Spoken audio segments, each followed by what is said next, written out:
வணக்கம் ஃப்ரெண்ட்ஸ். ரெகடிகாசி சீரியல்ல இன்னும் எபிசோட்ல என்ன நடக்குதுன்னு பார்க்கலாம் வாங்க. மனோஜோட பணத்தை கண்டுபிடிக்க வெத்தலையில மை போட்டு சாமியார் ஒருத்தர் பார்த்துட்டு இருக்க. பார்வதி, மனோஜ், ரோஹிணி 3 பேரும் ரொம்ப எதிர்பார்ப்போட பார்த்துக்கிட்டு இருக்காங்க. ஆர்வ கோளாறு ஸ்ருதி அப்பப்ப எட்டி பார்க்கறவங்க, ஆ தெரியுது அப்படின்னு சொல்ல, என்ன தெரியுதுன்னு ரொம்ப ஆர்வமா மனோஜ் கேட்க, வெத்தலை கிழிஞ்சி அவர் கை தெரியுதுங்கிறாங்க ஸ்ருதி. இருக்கவங்க எல்லாராலையும் சிரிப்பை அடக்க முடியல. உடனே சாமியார் ரொம்பவே கடுப்பாயிடுறாரு. பார்வதி அம்மா, இந்த பசங்க என்ன அவமதிக்கிறாங்க. இவங்க ஏமாந்த காசெல்லாம் என்னால கண்டுபிடிக்க முடியாது. ஏதாவது பொருள் தொலைஞ்சா மட்டும் சொல்லுங்க, நான் வரேன் அப்படின்னு அவரு விரிச்ச கடையெல்லாம் ஒரு ரூ. 3000 காசோட எடுத்துட்டு கிளம்ப போறாரு. டேய் என்னடா அப்படின்னு மனோஜ் கிட்ட ரோகிணி கேட்க, ஆன்ட்டி அதான் கண்டுபிடிக்கலையே, காசு மட்டும் எடுத்துட்டு போறாருன்னு மனோஜ் கேட்க, என்ன ஆன்ட்டி ஏதோ கண்டுபிடிச்சிருவாருன்னு சொன்னீங்கன்னு ரோகிணியும் கேக்குறாங்க. அப்படிதாம்மா நானும் நினைச்சேன், ஆனா வெத்தலை கிழிஞ்சிடுச்சே அப்படின்னு ஏதோ புத்தம்புது பட்டுப்புடவை கிழிஞ்ச மாதிரி ஃபீல் பண்றாங்க பார்வதி. ஆன்ட்டி ஊரு ஃபுல்லா சிசிடிவி கேமரா இருக்கு, மேல இருந்து வாட்ச் பண்றதுக்கு சேட்டலைட் இருக்கு, இவ்வளவு இருந்தும் நிறைய தப்பு நடக்குது. திருட்டு போன பொருளை கண்டுபிடிக்க போலீஸுக்கே கஷ்டமா இருக்கு, நீங்க வெத்தலையில பார்த்தே கண்டுபிடிக்கலாம்னு சொல்றீங்க அப்படின்னு ஸ்ருதி கேட்க, அப்படி கண்டுபிடிக்க முடியும்னா நம்ம ஊர்ல வெத்தலை தங்க விலைக்குல வித்துட்டு இருக்கோம் அப்படின்னு மீனா கேட்க, கரெக்டா சொன்ன மீனா, இவன் ஒரு படிச்ச லூசு, எல்லாத்தையும் நம்பிக்கிட்டு இருப்பான் அப்படின்னு முத்து சொல்ல டென்ஷன் ஆகுற மனோஜ், நீங்க என்ன வேணா சொல்லுங்க, என் காசை நான் கண்டிப்பா கண்டுபிடிச்சே தீருவேன் அப்படின்னு மனோஜ் சொல்ல, எப்படிடா வேற ஒரு ஆளை கூட்டிட்டு வந்து வச்சு வாழை இலையில மை தேய்ச்சி போக்க பார்க்க போறியாடி அப்படின்னு முத்து கேட்க, ஸ்ருதி, மீனா, ரவி எல்லாரும் சிரிக்கிறாங்க. டென்ஷன் ஆகுற மனோஜ் உள்ள போக பின்னாடியே ரோகிணியும் போறாங்க. பார்வதிக்கு தான் தர்ம சங்கடமா இருக்கு. மனோஜ் ரோகிணின்னு கூப்பிட்டுட்டு இருக்காங்க. ஏன்பா இப்படி பண்றேன்னு முத்துக்கிட்ட கேட்க, சும்மா அப்படின்னு எல்லாரும் சிரிக்கிறாங்க. நைட் ஆகுது. முத்து உட்கார்ந்துகிட்டே தூங்கிட்டு இருக்க. இந்தாங்க பால் எடுத்துட்டு வர்ற மீனா. என்ன ரொம்ப யோசனையா இருக்கீங்கன்னு கேக்குறாங்க. மீனா, எது நடக்குதோ ஆனா ஒண்ணு மட்டும் புரியுது மீனாங்கிறாரு முத்து. என்ன அப்படின்னு மீனா கேட்க, ஒரு மனுஷனுக்கு படிப்பு மட்டும் முழுசான அறிவை கொடுத்துறாது, ஆனா புக்ல இருக்க 4 வார்த்தை எழுதி பாஸ் ஆயிட்டா அறிவாளின்னு பேர் வாங்கிடலாம் போல இருக்கு அப்படின்னு முத்து சொல்ல, ஏன்னு கேக்குறாங்க மீனா. இந்த லூசு பைய பண்ண வேலையை பாத்தில்ல, நம்ம வீட்லயே அதிகமா படிச்சவன் அவன்தான், ஆனா எல்லா மூட நம்பிக்கையை நம்பிக்கிட்டு செய்யறதும் அவன்தான். காசை கண்டுபிடிக்கிறதுக்கு வெத்தலையில மைய போட்டு பாத்துக்கிட்டு இருக்கான். அடுத்து என்ன முட்டை மந்திரம் போட்டு பாப்பான்னு நினைக்கிறேன் அப்படின்னு முத்து சொல்ல, நான் கூட ஆரம்பத்துல அவரை பார்க்கும்போது கொஞ்சம் புத்திசாலின்னு தாங்க நினைச்சேன், ஆனா இப்பதாங்க தெரியுது உங்க அண்ணனுக்கு படிப்பறிவு இருக்கிற அளவுக்கு பகுத்தறிவு இல்ல அப்படின்னு மீனா சொன்ன. சரியா சொன்ன, இவனெல்லாம் இனிமே நம்பி எந்த பிரயோஜனமும் இல்ல. அந்த காசை இந்த ஜென்மத்துல அவன் கண்டுபிடிக்க போறதில்ல. இப்படியே ஏதாவது வெத்தல மந்திரம்னு சுத்துவான். நாமளும் சும்மாவே இருந்தோம்னா பணத்தை ஆட்டைய போட்டவன் செலவு பண்ணிட்டு வேற ஊருக்கு போயிருவான் அப்படின்னு முத்து சொல்லி, இப்ப என்னதான் பண்ணலாம்னு சொல்றீங்கங்கிறாங்க மீனா. நம்மளே இந்த பணத்தை சீக்கிரமா கண்டுபிடிச்சிடலாங்கிறாரு முத்து. நம்மளா அப்படின்னு மீனா கேட்க, ஆமா மீனா, அது அப்பாவுக்கு சேர வேண்டிய பணம். இந்த மனோஜ் அவன் கையில காசு கிடைச்சாலும் அப்பா கிட்ட கொடுக்க மாட்டான், நம்ம அதை தேடி கண்டுபிடிப்போம் அப்படின்னு முத்து சொல்ல, மாமா தான் நம்மள இந்த விஷயத்துல தலையிட வேணாம்னு சொல்லிட்டாருல்ல அப்படின்னு மீனா கேட்க, மீனா, நம்மளுக்கு சிரமம் இருக்க கூடாதுன்னு அப்பா அப்படி சொல்றாரு, ஆனா இவன் பண்ற வேலையெல்லாம் பாத்தியில்ல, ஒண்ணு அந்த கதிரை பிடிக்கிறேன்னு அடிபட்டு ஹாஸ்பிட்டல்ல போய் படுத்துக்கிறான், இல்லன்னா இந்த மாதிரி சாமியாருங்களை கூட்டிட்டு வர்றான். கண்டிப்பா அவன் கண்டுபிடிக்க மாட்டான். அப்பாவை ஏமாத்தி அந்த காசுல அவன் கடைய ஆரம்பிச்சிருக்கான், அதை திரும்ப வாங்கியே ஆகணுங்கிறாரு முத்து. அதுக்கு இல்லங்க, நாம இந்த பேச்செடுத்தாவே ரோகிணி எதுவும் செய்ய வேணாம்னு சொல்லிடுறாங்க அப்படின்னு மீனா சொல்ல, மீனா, பார்லரம்மா இப்படிதான் எதையாவது சொல்லிட்டு இருக்கோம், நாம அதுக்காக விட முடியாதுல்ல. கோவில்ல இருந்து கதிரோட சிசிடிவி ஃபுட்டேஜ் ஒன்னு வாங்கினோம்ல, அதுல இருந்து போட்டோவை எடுத்து என் ஃப்ரெண்டுங்க எல்லாருக்கும் அனுப்பி வச்சிடுறேன், அவன் எங்கேயாவது மாட்டுவான்ல, அப்ப புடிச்சிடலாம் அப்படின்னு முத்து ஒரு உருப்படியான ஐடியா சொல்றாரு. மீனாவும் சரின்னு தலையாட்டுறாங்க. அடுத்த நாள் காலையில குளிச்சுட்டு வர்ற மனோஜ் வேலையா கண்ணாடி எடுத்து போட்டுக்கிட்டு பெட்டு கிட்ட வர்றாரு. அங்க ஒரு அழகான ரோஸ் பேப்பர்ல சுத்தி இருக்கு. அத எடுத்து பார்த்துட்டு என்ன இதுன்னு பார்க்குறவரு சந்தோஷமா பார்த்து சிரிக்கிறாரு. அத ஓரக்கண்ணால பார்த்துட்டு இருக்க ரோகிணி பக்கத்துல வந்து சிரிப்போட, ஹாப்பி பர்த்டே மனோஜ் அப்படின்னு ஹக் பண்ணி கன்னத்துல முத்தம் கொடுக்க, தேங்க்யூங்கிறாரு மனோஜ். ஞாபகம் வச்சிருக்கியான்னு மனோஜ் கேட்க, உன் பர்த்டேவை நான் எப்படி மறப்பேன் அப்படின்னு ரோகிணி கேட்க, இல்ல நைட்டு 12 மணிக்கு விஷ் பண்ணுவேன்னு நினைச்சேன் அப்படின்னு மனோஜ் சொல்ல, நானும் அலாரம் வச்சு எழுந்திருச்சேன், ஆனா நீ நல்லா தூங்கிட்டு இருந்த, சரி டிஸ்டர்ப் பண்ண வேணான்னு விட்டுட்டேன் அப்படிங்கிற ரோகிணி மனோஜுக்கு ஷேக் ஹேண்ட் கொடுத்து, wish you many more happy பர்த்டேங்கிறாங்க. நீ நினைச்சது எல்லாமே இந்த வருஷம் நடக்கும்னு அவங்க விஷ் பண்ண, அது எல்லாம் தானாவே நம்மள தேடி வரும் எப்படின்னு சொல்லுங்கிறாரு. எப்படின்னு ரோகிணி கேட்க, அதான் நீ என் கூடவே இருக்கியே, நீ என் கூட இருக்கப்போ நான் நினைச்சது எல்லாமே நடக்கும் அப்படின்னு மனோஜ் சொல்லிட்டு இருக்க. சரி நீ ட்ரெஸ் சேஞ்ச் பண்ணிட்டு வா, உனக்கு நான் நிறைய சர்ப்ரைஸ் வச்சிருக்கேன் அப்படின்னு ரோஹிணி சொல்ல. என்ன சர்ப்ரைஸ்ன்னு ஆர்வமா மனோஜ் கேக்குறாரு. சொல்லிட்டா அது எப்படி சர்ப்ரைஸ் ஆகும்? வெயிட் அண்ட் வாட்ச், நீ ட்ரெஸ் சேஞ்ச் பண்ணிட்டு வா அப்படிங்கிற ரோகிணி ஒரு புது செட் ட்ரெஸ் எடுத்து மனோஜ் கையில குடுக்குறாங்க. மனோஜ் சிரிப்போட அந்த ட்ரெஸ்ஸ மாட்டிக்கிறாரு. மனோஜும் ரோகிணியும் வெளியே வர, வாடா பர்த்டே பாய், ஹாப்பி பர்த்டேன்னு ரவி செகண்ட் குடுக்குறாரு. தேங்க்யூங்கிறாரு Manoj. Wish you many more happy returns of the டேன்னு ஸ்ருதியும் விஷ் பண்றாங்க.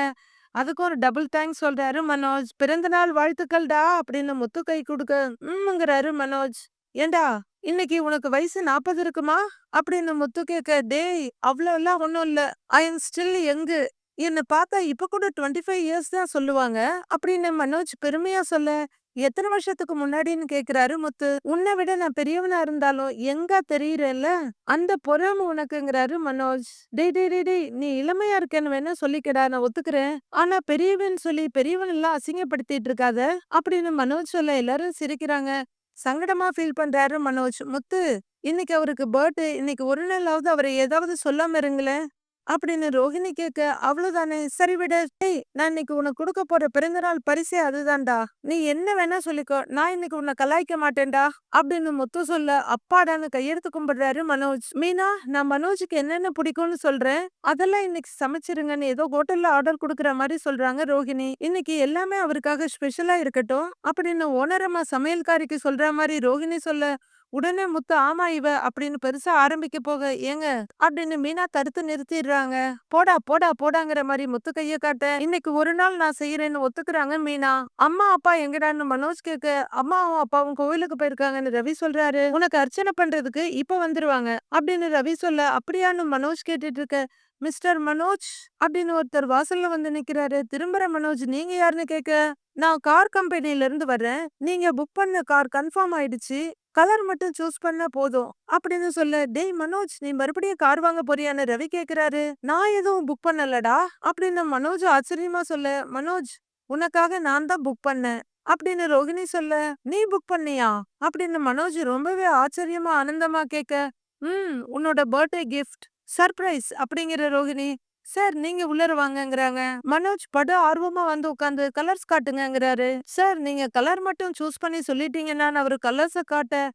இந்த காரா ரோகிணி, நான் கூட சொல்லிட்டு இருந்தேனே, ஆனா இது நம்ம பட்ஜெட்டுக்கு ஒத்து வராதே அப்படின்னு மனோஜ் சொல்ல. அதனால இப்ப உனக்கு என்ன, உனக்கு பிடிச்சிருக்குல்ல, டவுன் பேமெண்ட் மட்டும் நாம கட்டினா போதும், கார் டெலிவரி ஆகுறதுக்கு இன்னும் 6 மாசம் இருக்குங்கிறாங்க ரோஹிணி. அவ்வளோ நாள் ஆகுமான்னு ஸ்ருதி கேட்க, ஆமாங்க.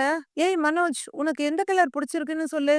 அந்த கலர் காட்டுங்க முன்னாடி அப்படின்னு ரோஹிணி சொல்ல. இந்த கலராங்க மேடம் அப்படிங்கிறவர் அடுக்கடுத்து காட்ட, இந்த ஒயிட் கலர் ரொம்ப நல்லா இருக்கு, இது நல்ல லுக்கா இருக்கு, நம்ம ரேஞ்சுக்கு இதுதான் சரியா இருக்கும், எப்படி என்ன கொஞ்ச நாள்ல நான் ஒரு பெரிய பிசினஸ் மேக்னெட் ஆயிருவேன், அப்ப இந்த மாதிரி ஒயிட் கார் வச்சிருந்தாதான் ரிச்சா இருக்கும், என்கிட்ட இருக்க காரை மாத்தணும்னு நானும் ரொம்ப நாளா நினைச்சுக்கிட்டு இருந்தேன், அத பாக்க ஏதோ கேப் டிரைவர் கார் மாதிரி இருக்கு அப்படின்னு மனோஜ் சொல்லிட்டு இருக்க. முத்துவுக்கு கொஞ்சம் வந்துடுது கோவம். டேய் நீ என்ன பெரிய அப்படின்னு முத்து ஆரம்பிக்க, டக்குன்னு தடுத்துடுறாங்க மீனா. மனோஜும் திரும்பி பார்க்க, டேய் கலாய்க்க மாட்டேன்னு தெரியாம சொல்லிட்ட, இப்ப ரொம்ப கஷ்டமா இருக்கோ அப்படின்னு ரவி கேட்க, பேசட்டும் பேசட்டும், ஒன்னும் சொல்றதுக்கு இல்லங்கிறாரு முத்து. சார் நீங்க இந்த கலரே பிக்ஸ் பண்ணிருங்கன்னு ரோஹிணி சொல்ல. சரிங்க மேடம் சரிங்க அப்படின்னு அவர் சொல்ல. மனோஜ் இது ஓகே தானேன்னு கேக்குறாங்க ரோஹிணி. ஆர்டர் ரெடியானது நான் உங்களுக்கு இன்ஃபார்ம் பண்றேங்க சார், வரேங்க சார்னு அவரு கிளம்புறாரு. என்ன மனோஜ் ட்ரீட் எல்லாம் இல்லையாங்கிறாங்க ஸ்ருதி. ட்ரீட்டா, எதுக்கு ட்ரீட்டு அப்படின்னு மனோஜ் கேட்க, ஏண்டா நீ ஸ்கூல் படிக்கும் போதே உன்னோட பர்த்டேக்கு ஃப்ரெண்ட்ஸ்க்கெல்லாம் சாக்லேட் கொடுக்க மாட்ட, இப்ப மட்டும் என்ன செய்யவா போற அப்படின்னு ரவி சொல்ல. கரெக்ட் அப்படின்னு முத்து ஏதோ சொல்ல வர, எங்க எங்கன்னு மீனா தடுத்து பின்னாடி வந்து புடிச்சுக்கிறாங்க. டேய் என்னடா சொல்ல வந்த அப்படின்னு ரவி கேட்க, ஒண்ணும் இல்லங்கிற முத்துவை தள்ளிட்டே போறாங்க மீனா. கிச்சனுக்குள்ள கூட்டிட்டு வந்து, ஏங்க மீனால மீந்தாம இருக்க முடியாது, பறவையால பறக்காம இருக்க முடியாது, அலையால அடிக்கடி கரைக்கு வராம இருக்க முடியாது, இப்படின்னு அடுக்கிக்கிட்டே போக, ஏன் மீனா எதுக்கு நீ இப்படி அடுக்கிக்கிட்டே போறேங்கிறாரு முத்து. உங்களால யாரையும் கிண்டல் பண்ணாம இருக்க முடியாது, அப்புறம் எதுக்கு அவசரப்பட்டு வாய விட்டீங்க அப்படின்னு மீனா கேட்க. தப்புதான், நிறைய தோணுது, ஆனா எதுவும் சொல்ல முடியல அப்படின்னு முத்து ரொம்பவே நெளிஞ்சிட்டு இருக்காரு. அத பார்த்து மீனா சிரிச்சிட்டு இருக்க. சார்னு இன்னொரு சவுண்ட் வருது. முத்து வெளியே போக போக ஒரு நெஞ்சில கைய வச்சு, இருங்க இருங்க இருங்க அப்படிங்கிற மீனா எட்டி பார்த்துட்டு இருக்க. அதுக்குள்ள ரவி அங்க வந்து யாருங்கன்னு கேட்க, கேக் டெலிவரிங் சார் அப்படின்னு சொல்லிட்டு இருக்க. ரவி நான் தான் ஆர்டர் பண்ணேன் அப்படின்னு ரோகிணி சொல்ல. அப்படியா தேங்க்ஸ்ன்னு கேக்க வாங்கிக்கிறாரு ரவி. ரவி அதை உள்ளர எடுத்துட்டு போக என்னோட 2வது சர்ப்ரைஸ்ங்கிறாங்க ரோகிணி. மனோஜ் ரொம்பவே எக்ஸைட் ஆகி ரோகிணியோட கையை பிடிச்சி தேங்க்யூங்கிறாரு. கேக்க டேபிள் மேல எடுத்து வச்சாச்சு, வாங்க எல்லாரும் கட் பண்ணலான்னு ஸ்ருதி கூப்பிட, இருங்க ரோகிணி அத்தை மாமா வந்துடட்டும், கோவிலுக்கு போயிருக்காங்க அப்படின்னு சொல்ல, இல்ல மீனா இது ஐஸ்கிரீம் கேக் சீக்கிரமா உருகிடும் அப்படின்னு ரோகிணி சொல்ல, ஃப்ரிட்ஜ்ல வச்சிடலாம் ரோகிணிங்கிறாங்க மீனா. நான் ஷோரூம் போகணும் அப்படின்னு மனோஜ் சொல்ல, அதுக்காக அத்தை மாமா இல்லாம எப்படிங்கிறாங்க மீனா. ஈவினிங் அவங்க வந்ததுக்கு அப்புறம் இன்னொரு கேக் கட் பண்ணிக்கலாம், இதை இப்ப கட் பண்ணிடலாங்கிறாங்க ரோகிணி. ஆமா 2 தடவை கேக் கட் பண்றதுக்கு வேணா 2 தடவையா பிறந்திருக்காங்கிறாரு முத்து. மீனா ரோகிணி 2 பேருமே திரும்பி பார்க்க, ஒண்ணும் இல்லடா போங்கடா, எத்தனை கேக் வேணா வெட்டுங்கிறாரு முத்து. வா அப்படின்னு மனோஜ் கையில நைஃப கொடுக்க அவரு கேக்க கட் பண்றாரு. எல்லாம் ஹாப்பி பர்த்டே பாட்டு பாடுறாங்க. கட் பண்ணி கொஞ்சம் கேக் எடுத்து ரோகிணிக்கு ஊட்டி விடுறாரு. ரோகிணி ஊட்டி விட, தேங்க்ஸ் ரோகிணின்னு மனோஜ் சொல்றாரு. எதுக்கு தேங்க்ஸ் எல்லாம் சொல்ற அப்படின்னு ரோகிணி கேட்க, நிஜமாவே நீ என்னை ரொம்ப சர்ப்ரைஸ் பண்ணிட்ட அப்படின்னு மனோஜ் சொல்ல, நீ ஹாப்பியா இருக்கல்ல, எனக்கு அதுதான் வேணுங்கிறாங்க ரோகிணி. ஐ லவ் யூங்கிற மனோஜ் மறுபடியும் ரோகிணி கேக் ஊட்டி விடுறாரு. அப்படியே மீனா முத்து பக்கத்துல வந்து நிக்க, அவரும் அப்படியே ரொமான்டிக் மூட்ல இருக்காரு. மனோஜும் ரோகிணியும் அப்படியே நின்னுட தொண்டையை கணிச்சு அவங்கள இயல்பு நிலை கொண்டு வர்றாரு முத்து. டேய் இன்னைக்கு மாதிரி நாளைக்கும் வேலை இருக்குன்னு ஓடிடாதீங்க, நாளைக்கு பரிசு மாமா வீட்டு கல்யாணம் இருக்கு ஞாபகம் இருக்குல்ல அப்படின்னு முத்து கேட்க, ஏங்க அந்த பொண்ணுக்கே நான் தாங்க மேக்கப் பண்ண போறேன், சீக்கிரமா வந்துருவோங்கிறாங்க ரோஹிணி. நாங்க வருவோமான்னு தெரியலன்னு ஸ்ருதி சொல்ல, ஏன் ஸ்ருதிங்கிறாங்க மீனா. இல்ல மீனா, நான் சொல்லியிருந்தேன்ல நம்ம ரிசார்ட் புக் பண்ணிருக்கோம் நானும் ரவியும் போக போறோம்னு, அது நாளைக்கு தான் கிளம்புறோங்கிறாங்க ஸ்ருதி. ஏய் ரவி என்னடா இது பரசு மாமா வீட்டு கல்யாணம்டா, நீங்க மட்டும் போறேங்கிறீங்கன்னு முத்து கேக்குறாரு. டேய் மத்தியானத்துக்கு மேலதான் கிளம்பணும், நாங்க மேரேஜ் முடிச்சிட்டு கிளம்புறோம் அப்படின்னு ரவி சொல்ல, அப்ப சரி கல்யாணத்துக்கெல்லாம் வராம இருந்துராத, நாளை காலையில எல்லாரும் ஒன்னாவே கிளம்பிடலாம், அப்புறம் சவாரி இருக்குது எனக்கு டைம் ஆயிட்டு இருக்கு, கேக்க வெட்டினீங்கன்னா எல்லாரும் சாப்பிடலாம், நானும் கிளம்பிடுவேங்கிறாரு முத்து. மனோஜ் மறுபடியும் கேக்க வெட்ட போக மீனா கிச்சனுக்குள்ள போறாங்க. அந்த நாள் முடிஞ்சிடுச்சு. அடுத்த நாள் காலையில கல்யாண மண்டபம் ரெடியா இருக்கு, வந்துகிட்டு இருக்காங்க ஆளுங்கெல்லாம். ஃப்ளவர் டெக்கரேஷன் உண்மையிலேயே ரொம்ப அழகா இருக்கு. என்ட்ரன்ஸ்ல நேம் போர்டு வச்சிருக்காங்க, மோகன் வெட்ஸ் பவானின்னு. மலேசியா மாமா ரொம்பவே பரபரப்பா இருக்காரு. தங்கச்சிட்டு வந்து, ஏமா கல்யாணம் முடிஞ்ச உடனே பொண்ணு மாப்பிள்ளை எல்லாம் வீட்டுக்கு வருவாங்க, எல்லாம் தயாரா எடுத்து வச்சிருக்கியான்னு கேட்க, வச்சிருக்கேனே, கல்யாணம் முடிஞ்சது கோவிலுக்கு போயிட்டு போலான்னேங்கிறாங்க அந்த அம்மா. அதனால என்னம்மா போற வழியில கோவிலுக்கு போயிட்டு போலாம் அப்படின்னு மலேசியா மாமா சொல்ல, சரிங்கன்னு அவங்க சொல்லிட்டு இருக்கவே, ஏத்தால பரிசுவ பாக்குறவரு சம்மந்தி அப்படின்னு கூப்பிட்டுட்டு வர்றாரு. சொல்லுங்க சம்மந்தின்னு பரிசுவும் கேட்க, முகூர்த்தத்துக்கு இன்னும் நேரம் இருக்கு, அதுக்குள்ள வரவங்கள டிஃபன் சாப்பிட வச்சிடலாம் அப்படின்னு அவர் சொல்ல, சரிங்க சம்மந்திங்கிறாரு பரிசு. முகூர்த்தம் ரெடியா முடியறதுக்குள்ள சாப்பாடும் ரெடி ஆயிடும், அதெல்லாம் நான் பாத்துக்கிறேன்னு மலேசியா மாமா சொல்ல, என்ன சம்மந்தி எங்களை எந்த வேலையும் செய்ய விடாம எல்லா வேலையும் நீங்களே பார்த்து பார்த்து செய்யறீங்க அப்படின்னு பரிசு சொல்ல, என் மாப்பிள்ளை கல்யாணம், இத கூட நான் செய்ய மாட்டேனா, வர்றவங்கள சாப்பிட அனுப்பிடுங்க அப்படின்னு மலேசியா மாமா சொல்றாரு. பாக்குற நமக்குமே இப்படி ஒரு மாமா கிடைக்க மாட்டாருன்னு ஏக்கமா தான் இருக்கு. மனோஜோட காரும் முத்துவோட காரும் வந்து நிக்க, அண்ணாமலை ஃபேமிலி மொத்தமும் கீழே இறங்குறாங்க. எல்லாரும் லேட் பண்ணிட்டீங்க, நாம முன்னாடியே வந்திருக்கணும் அப்படின்னு அண்ணாமலை சொல்ல, அதான் முகூர்த்தத்துக்கு இன்னும் நேரம் இருக்குல்ல அப்படின்னு விஜயா சொல்றாங்க. பார்த்தே ரொம்ப நாள் ஆன மாதிரி தான் இருக்கு அவங்கள. இது என்ன வெளியாள் கல்யாணமா, நம்ம குடும்ப கல்யாணம் மாதிரி தானே அப்படின்னு அண்ணாமலை சொல்ல, சரிப்பா பாத்துக்கலாம் வாப்பாங்கிறாரு முத்து. சரிடான்னு அண்ணாமலை சொல்ல, எல்லாரும் மண்டபத்துக்குள்ள வர தயாராயிட்டு இருக்காங்க. வேற ஏதாவது வேணும்னா சொல்லுங்க, மாலை எல்லாம் வந்துருச்சு இல்லன்னு மலேசியா மாமா கேட்க, இந்த டெக்கரேஷன் பண்றது என் ஃப்ரெண்டோட மருமக தான், அன்னைக்கு கூட உங்க வீட்டுல வந்து பேசுனாங்களே அப்படின்னு பரிசு சொல்ல, ஓ ஆமா ஆமா மாப்பிள்ள சொன்னாரே அப்படின்னு மலேசியா மாமா சொல்ல, அவங்களே பாத்துக்குவாங்க சம்பந்திங்கிறாரு பரிசு. சரி சரின்னு மலேசியா மாமா சொல்லிட்டு இருக்க, இங்க கல்யாண மண்டபத்தோட என்ட்ரன்ஸ்குள்ள நுழையிறாங்க அண்ணாமலை ஃபேமிலி. 2 சைடும் பூ அப்படியே அழகா தொங்க விட்டுருக்காங்க.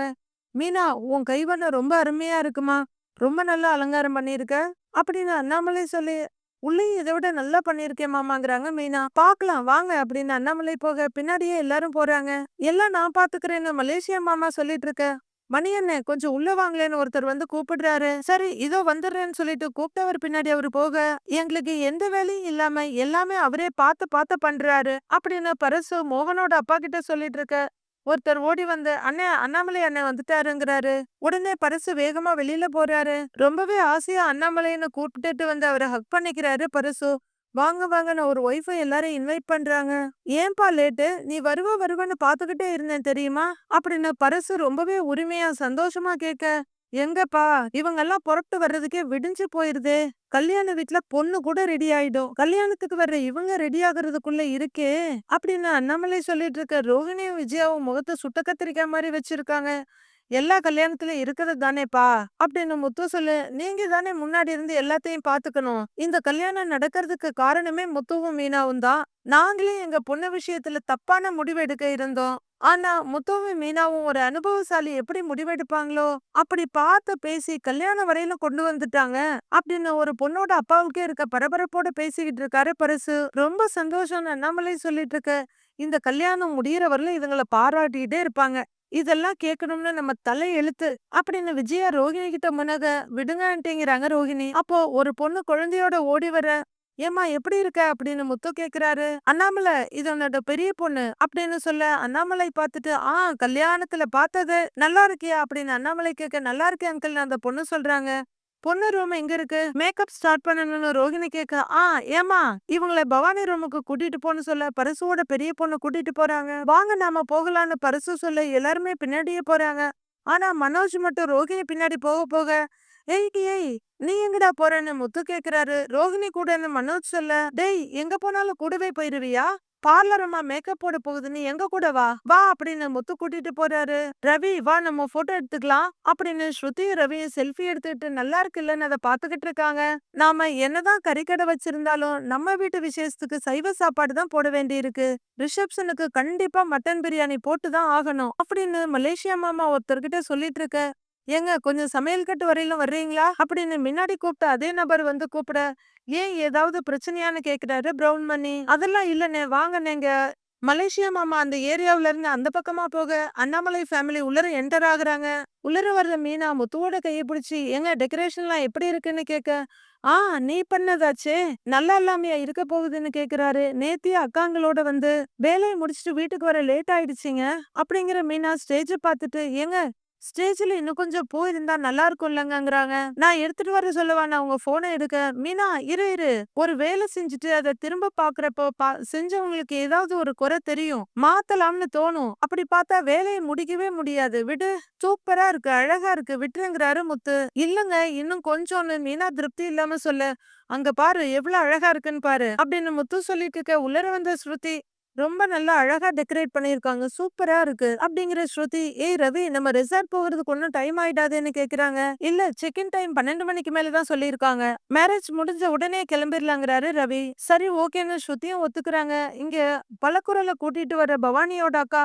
பவானி மேக்கப் ஆர்டிஸ்ட் வந்திருக்காங்க பாரு அப்படின்னு சொல்ல பவானி எழுந்திருச்சு அக்கா ரோஹிணி அக்கா வாங்க வாங்க எப்படி இருக்கீங்க நல்லா இருக்கீங்களான்னு கேட்க. ரோஹிணி நல்லா இருக்கேன்ட்டு நீ எப்படி இருக்கேன்னு கேக்குறாங்க. ரொம்ப நல்லா இருக்கேன்க்கா அப்படிங்கிற பவானி கிட்ட. சாப்பிட்டீங்களான்னு ரோஹிணி கேட்க. இல்லக்கா பசிக்கல அப்படின்னு பவானி சொல்ல. அப்படியா மேக்கப் போட கொஞ்சம் டைம் எடுக்கும் நீங்க சாப்பிடுறதுன்னா சாப்பிட்டு வந்துருங்கிறாங்க ரோஹிணி. இல்லக்கா நான் ஜூஸ் குடிச்சிட்டேன் பசி இல்லைன்னு பவானி சொல்ல. அப்படியா சரி ஸ்டார்ட் பண்ணிடலாம் உட்காருங்கிறாங்க ரோஹிணி. பவானி உட்கார ரோஹிணி மேக்கப்ப ஸ்டார்ட் பண்றாங்க. இங்க பந்தியில பாத்துக்கிட்டு இருக்க பிரவுன் மணி அங்க பாருங்க அந்த டேபிள்ல யாரும் இல்ல பாருங்கங்கிறாரு. அப்போ ஒரு லேடி குழந்தையோட வர. ஏமா நீங்க பொண்ணோட்டுக்காரவங்க தானே அப்படின்னு பிரவுன் மணி கேட்க. ஆமாங்க ஐயா சொல்லுங்கன்னு அவங்க கேக்குறாங்க. பொண்ணு ரெடி ஆயிடுச்சான்னு பிரவுன் மணி கேட்க. இப்பதான் மேக்கப் ஆர்டிஸ்ட் வந்திருக்காங்க ரெடி ஆயிட்டு இருக்காங்க கொஞ்ச நேரத்துல வந்துருவாங்கன்னு பவானியோட அக்கா சொல்ல. சரி சரிங்கிறாரு பிரவுன் மணி. அப்போ கிச்சன்ல இருந்து ஒரு பிளேட்டோட இவரை எப்பவும் கூப்பிடுறவர் வர. ஏன்பா மூர்த்தி பொண்ணுக்கு மேக்கப் போடுறவங்க வந்திருக்காங்க நீ போய் காஃபி கொடுங்கிறாரு. அவரு சரி சரின்னு கிளம்ப. இரு இரு நீ இப்படியே போக வேணாம் நான் போய் கொடுத்துக்கிறேன் நீ போன்னு சொல்ல பனியனோட இருந்த அந்த மூர்த்தி உள்ளர போயிடுறாரு. அண்ணாமலை ஃபேமிலி கப்பிள்ஸ் எல்லாம் அங்கங்க நின்னு போட்டோ எடுக்க பார்த்து பேசிட்டு இருக்க ரசிச்சிட்டு இருக்க இப்படின்னு போயிட்டு இருக்க. பிரவுன் மணி வந்து பொண்ணு ரூமோட கதவை தட்டுறாரு. ஒரு பொண்ணு வந்து கதவை திறந்துட்டு கையில இருக்கத பாத்துட்டு காஃபியான்னு கேட்க. அப்படின்னு பிரவுன் மணி அந்த பிளேட்டை கொடுத்துட்டு ரோஹிணிய பாக்காமே வெளியே வந்துடுறாரு. அந்த பொண்ணு காஃபியை நீட்ட என்னமா இதுன்னு கேட்க. காஃபிங்கிறாங்க. கொஞ்சம் இருங்கிற ரோஹிணி கொஞ்சம் மேக்கப் போட்டுட்டு காஃபி எடுத்துக்கிறாங்க. பரசுக்கு கொடுக்க வேண்டிய பணத்தை வச்சிருக்கியான்னு அண்ணாமலை கேட்க. இருக்குப்பா அப்படின்னு முத்து சொல்ல. வா கொடுத்துட்டு வந்துடலாம் அப்படின்னு அண்ணாமலை முத்துவை கூட்டிட்டு போக மீனாவும் கூட போறாங்க. இதையெல்லாம் பார்த்துட்டு விஜயா உட்கார்ந்துருக்க. பின்னாடி வந்து ஸ்ருதியும் ரவிய உட்கார்றாங்க. அப்ப அந்த வழியா பரசு வர. பொண்ணுக்கு காஃபி கொடுத்துட்டு வரேன்னு சொல்லிட்டு போறாரு பிரவுன் மணி. சரிங்க சம்பந்தின்னு சொல்லிக்கிட்டே அவரு வர. எதிர்த்தால அண்ணாமலை வர்றாரு. இதோ வந்துட்டாருல மாமான்னு முத்து சொல்ல. சரி அத குடுங்குறாரு அண்ணாமலை. முத்துக்கிட்ட இருந்து பணத்த வாங்கி இந்தாப்பான்னு அண்ணாமலை நீட்ட எதுக்குப்பான்னு பரிசு கேட்க விஜயா அப்படியே விழியெல்லாம் விரிய பாத்துக்கிட்டு இருக்காங்க. வாங்கிக்கப்பான்னு அண்ணாமலை சொல்ல நான் தான் பாத்துக்கிறேன்னு சொன்னேன்லப்பா அப்படின்னு பரிசு சொல்ல நாங்களும் குடுக்கறோம்னு சொன்னேன்ல மாமா அப்படின்னு முத்து சொல்ல இல்லப்பா பெரிய தொகை அப்படின்னு பரிசு சொல்ல என்கிட்ட இருக்கு நான் குடுக்கறேன். உனக்கு நிறைய செலவு இருக்குல்ல வாங்கிக்க அப்படின்னு அண்ணாமலை சொல்ல விஜயா அப்படியே திக்குன்னு பாத்துக்கிட்டே இருக்காங்க. இல்லப்பா இவ்ளோ பெரிய பணம் அப்படின்னு பரிசு சொல்ல எங்க சார்பா 10,000 ரூபாய் மொய் வச்சுக்க மீதி 90,000 ரூபாய கல்யாண செலவுக்கு வச்சுக்கங்க. இந்த பணத்தை எப்ப முடியுமோ அப்ப கொடுத்தா போதும் அப்படிங்கிற அண்ணாமலை இந்த புடின்னு பரிசோட கையில வச்சு விடுறாரு. இல்லப்பா இந்த கல்யாணத்துல பாதி வேலைய உன் குடும்பத்து ஆளுங்க தான் பாத்துக்கிறாங்க. இதுல இவ்ளோ பணம் வேறையாப்பா அப்படின்னு பரிசு சொல்ல அது என்ன உன் குடும்பம் என் குடும்பம் நம்ம குடும்பம் பரிசு நம்ம 2 பேருக்குள்ள ஒருத்தருக்கு ஒருத்தர் ஒத்தாசையா இருக்கணும். என்கிட்ட இருக்கு நான் தரேன். என்கிட்ட இல்லன்னா நான் உன்கிட்ட கேட்க போறேங்கிறாரு அண்ணாமலை. இல்லப்பா உன்கிட்ட இல்லங்கிற நிலைமையே உனக்கு எப்பவும் வரக்கூடாதுப்பா. பசங்களும் உன்னை அப்படி வச்சுக்க மாட்டாங்கப்பா அப்படின்னு பரிசு சொல்லிட்டு இருக்க மீனாவும் முத்துவும் சிரிப்போட பாத்துக்கிட்டு இருக்காங்க. இதையெல்லாம் பாக்குற விஜயா டென்ஷன் ஆகி பாருடா நம்ம எங்க பணத்தை திருப்பி கேட்டுருவோமோன்னு உனக்கு கேக்குற நிலைமையே வராதுன்னு சொல்றாரு. அந்த ஆளே வேண்டான்னு சொல்றாரு. இவர் போய் திணிக்கிறாரு அப்படின்னு விஜயா கடுப்பும் எரிச்சலுமா சொல்ல அம்மா அப்பாவுக்கு பரிசு அங்கிள் பல வருஷ ஃப்ரெண்டு அவருக்காக குடுக்கறதுல என்னமா தப்பு இருக்கு அப்படின்னு ரவி கேட்க டேய் அந்த பணம் எப்படா திரும்ப வரப்போகுது இவரு நிறைய பேருக்கு கடன் கொடுத்திருக்காரு எதுவுமே திரும்ப வந்ததே இல்ல அப்படின்னு விஜயா சொல்ல ஆன்ட்டி திரும்ப வரும்னு நினைச்சு குடுக்கறதுக்கு பேரு கடன் திரும்ப வரலனாலும் பரவாயில்லன்னு நினைச்சு குடுக்கறதா உண்மையான பாண்டிங் அங்கிள் அவரோட ஃப்ரெண்டுக்காக குடுக்கறாரு அப்படின்னு ஸ்ருதி சொல்ல ஹம் உங்ககிட்ட சொன்னேன் பாரு என்னை சொல்லணும் அப்படின்னு எரிச்சலா திரும்பி உட்கார்ந்துக்கிறாங்க விஜயா. ரவியும் ஸ்ருதியும் ஒருத்தர் ஒருத்தர் பார்த்து சிரிச்சுக்கிறாங்க. சும்மா ஏதாவது பேசிட்டு இருக்காத பணத்தை பத்திரமா வையே எங்களுக்கு ஏதாவது வேலை இருந்தா சொல்லுன்னு அண்ணாமலை கேட்க பரிசு சரின்னு தலையாட்டுறாரு. பரிசு மாமா நீங்க சொன்ன அட்ரஸ்க்கு பசங்களை அனுப்பி ஆளுங்களை பிக்கப் பண்ண சொல்லியாச்சு அப்படின்னு முத்து சொல்றாரு. வேற ஏதாவது வேலை இருந்தா சொல்லுங்க அங்கிள் பண்ணிடலாங்கிறாங்க மீனா.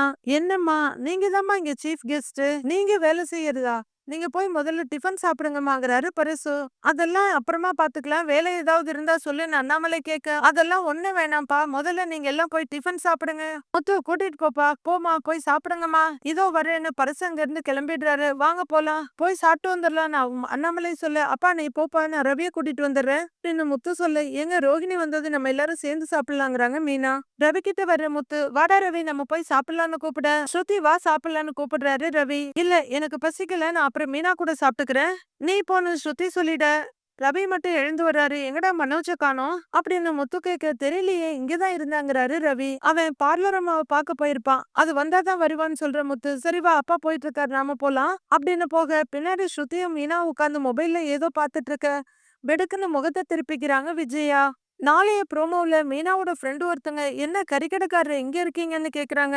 போன்ல பேசிட்டு இருந்தவர் போனை பாக்கெட்ல வச்சுட்டு அட நீ என்னம்மா இங்க அப்படின்னு பிரவுன் மணி கேட்க நான் தானே முதல்ல கேட்டேன் நீங்க எங்க இங்கங்கிறாங்க அவங்க. ஏன் வீட்டு கல்யாணமா தங்கச்சி பையனுக்கு தான் கல்யாணம் அப்படின்னு மலேசியா மாமா சொல்ல ஓ அப்படியா நாங்க தான் இந்த பூ டெக்கரேஷன்லாம் பண்ணோம் அப்படின்னு அந்த பொண்ணு சொல்ல ஓ நீங்க தானே அதுன்னு கேக்குறாரு பிரவுன் மணி. அப்போ மீனா கல்யாண மாலைய பரிசு கிட்ட கொடுக்க அவரு அந்த பக்கமா வாங்கிட்டு போறாரு. மீனாவும் கையில மாலையோட இந்த பக்கம் திரும்ப அதோ அங்க மாலையோட இருக்காங்களே அவங்க தானே மீனாவை காட்டுறாங்க அந்த லேடி. பிரவுன் மணியும் திரும்பி அந்த இடத்துல போயிட்டு இருக்க மீனாவை பாக்குறாரு. அப்போ பந்தியில சாப்பிடுறதுக்காக வந்த முத்து அங்க பிரவுன் மணிய பாத்துட்டு அப்பா கிட்ட சொல்லணுமே அப்படிங்கிறவரு ஓடி போய் அண்ணாமலையோட கையை பிடிச்சிட்டு அப்பா அப்பா அப்பா அங்க பாரு அப்படின்னு காட்ட அவங்க எல்லாரும் ஒரு டைரக்ஷனை பாக்குறாங்க. அங்க மலேசியா மாமா கையில பக்கெட்டோட வெளியே வர்றாரு. அவரும் இவங்கள பாத்துடுறாரா அடுத்து என்ன நடக்க போகுதுன்னு நாளைக்கு பார்க்கலாம் ஃப்ரெண்ட்ஸ்.